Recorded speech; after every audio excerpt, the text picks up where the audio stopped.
नमस्कार, आप सब देख रहल बानी भोजपुरी प्लस और हम अमित कुमार स्वागत करत तानी आप सभी दर्शक लोगन के। तो अभी जौन हल्का सा झलकी आप लोग देखनी ई बा हिट मशीन खेसारी लाल यादव जी के और भोजपुरी क्वीन अक्षरा सिंह जी के वीडियो के टीजर। जी हाँ, पिछला 2 प्रोमो के बाद ई तीसरा प्रोमो बा जो कि रिलीज हो चुकल बा सारे गामा हम भोजपुरी यूट्यूब चैनल पर। और ई जौन गाना बा एकर नाम बा ड्रीम में एंट्री। जी हाँ, खेसारी लाल यादव अक्षरा सिंह जी के ई वीडियो गाना आप लोगन के अभी टीजर के रूप में सारे गामा हम भोजपुरी पर तो देखे के मिलिए जाई।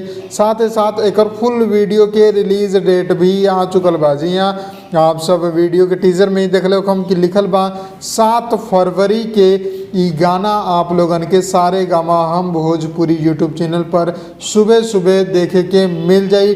Full video song Valentine day song बा, यही चलते वैलेंटाइन डे के जोन वीक होला उ 7 तारीख से स्टार्ट होला और यही चलते पहला दिन ही ई गाना के रिलीज कइल जा रहल बा। तो आप लोगन के टीजर कैसन लागल ई कमेंट बॉक्स में जरूर बताएं। हम मिलम आप लोगन के अगला वीडियो में एगो नया अपडेट के साथे। तब तक खातिर चैनल के सब्सक्राइब कर ली, बेल आइकन दबा दी और वीडियो पसंद आयल बा तो लाइक जरूर कर दें। जय भोजपुरी, प्रणाम। लाल बटन के दबा के अपने के चैनल के सब्सक्राइब कर ली और सभी खबर सबसे पहले देखे खातिर एक घंटे के बटन के भी दबा दी ताकि जितना भी खबर डालम आप सबसे पहले फ्री में देख लें।